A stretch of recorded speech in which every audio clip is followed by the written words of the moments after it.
intense. Looks pretty awesome. Sweating. Dylan O'Brien has been in the internship Teen Wolf on MTV and is now starring in Maze Runner Scorch Trials, which opens Friday nationwide. Welcome to the show, Dylan. How are you? Good morning to you.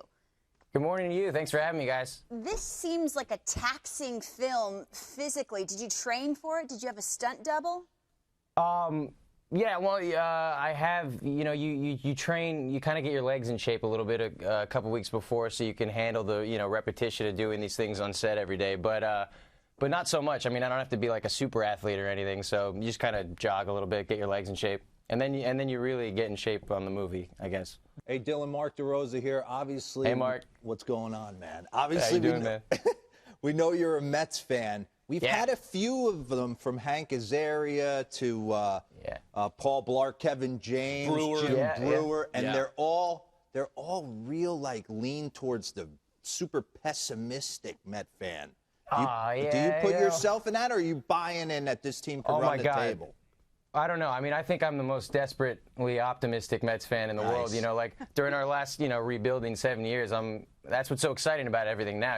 These guys who I've been waiting for, you watch and you wait as a great fan. You watch them come up from Single A, and it's just so cool, because we've got such a great homegrown team going on right now. And yeah, I'm geeking out. I mean, I'm on MLB Network. It's like the coolest. It's the dream. Well, we haven't done the Mets highlight from yesterday. I mean, they're rolling right now. The lead is widening, and we want you to do it. We thought we would just save the Mets highlight from last night for you, Dylan. So go for it. Okay. We're going to roll last night's Mets victory. I'll give my best to Gary Cohen. Yeah. Okay.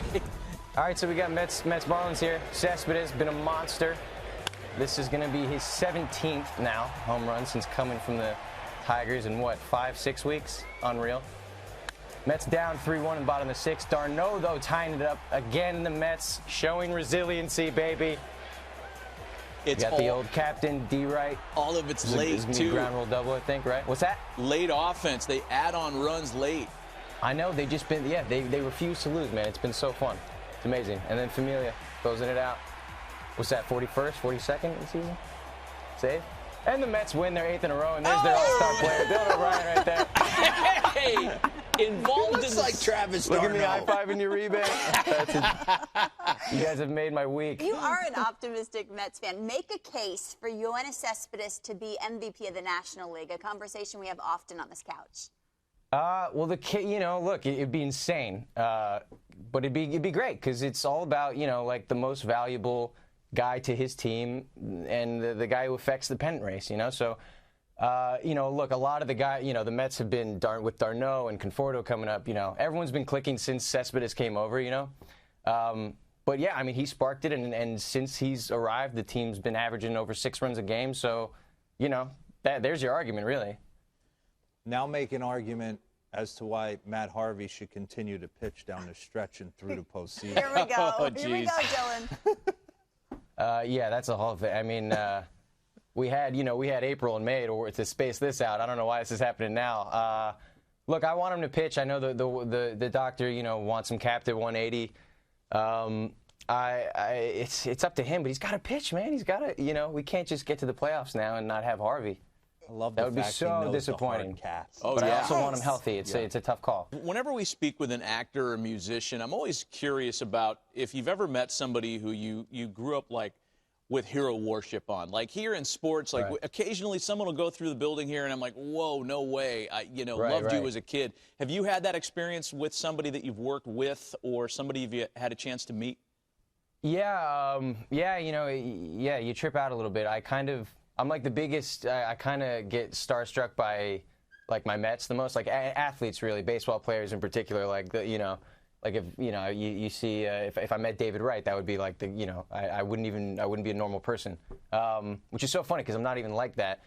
Yeah, but with acting, it's cool. I've gotten to work with a lot of, with a few guys who, I grew up really idolizing, like Vince Vaughn and Owen Wilson I got to work with, and it's just a trip, I guess. They're just normal dudes, and you just kind of hang out with them and talk to them, and you get used to being around them almost, and then you kind of crack up at the fact that you know them now, but like 10 years ago when I was like a kid, I just would have been freaking out at the thought of being with like Vince Vaughn and Owen Wilson in a movie, Yeah. Yeah, I don't know. I'd kill to be in the MLB Central Station for a day. In here, Dylan, right now. We could arrange that. I thought I was going to be with you guys when I came into this. I was just like, oh no, I'm not meeting them. I don't know if these guys realize, but you're that for so many people. You're like the Justin Bieber of movies. This guy has female fans galore. Do you love when the fans react well to a film like this? Yeah, it's great. I mean, it's the icing on the cake. You know, it's you know, we genuinely have a great time making these movies. I mean, we're all buddies. You know, everyone in the film, we're like we really are a big family, and it's just a great experience. You know, and then you have that great experience, and then you make something together. You know, and then you feel accomplished, you're proud of what you did, and then you get to share it with people and, you know, see how they like it. And I guess try to not be nervous about them potentially hating it. So play it out for me. How does the Mets season unfold in your mind? Man, see, now I could be burnt at the stake for like jinxing them here now. You know what I mean? This is on the air. I think we got a spot lined up. It's looking like it's going to be Dodgers Mets, hopefully. So it'll be cool because I'm in LA. I'm going to go and catch a game. And you know, once you get to the playoffs and you got the pitching that we do, granted, Harvey, please God, just get back. Do not bail. Do not bail. You know, I couldn't feel better about what, you know, how this year's been. It's been so much fun. You know, it's been so exciting. Mets fans have been waiting for this, you know, and it's honestly, it's the most exciting team I've really seen in my lifetime. I said this to my dad the other day. I texted him, you know, he's a long time Mets fan, and texted him. I said, "Is this the best Mets team like ever, or just in my lifetime?" And he was like, "You know, your lifetime." So I don't know. It's exciting. You know, they got such spirit right now, man, and it's so fun to see that crowd every night, you know, and that playoff atmosphere. I just can't wait. I can't wait for the season to wrap up, and hopefully we're there and in the playoffs, you know. Dylan, we love your passion for the Mets, man. It's awesome. It's great to hear, and it's great to have you on the program. Maybe next time we do this in person. When there's like, you know, Maze Runner Scorch Trials 3 or something that pops up, come in the promote it here with us live in the studio. Okay. Okay, great. Yeah, I'll call a highlight with you guys. That'd be awesome. Best of luck with the film. Maze Runner Scorch Trials opens Friday nationwide. Dylan O'Brien joining us on MLB Central. That was awesome. Guys. Great to meet you.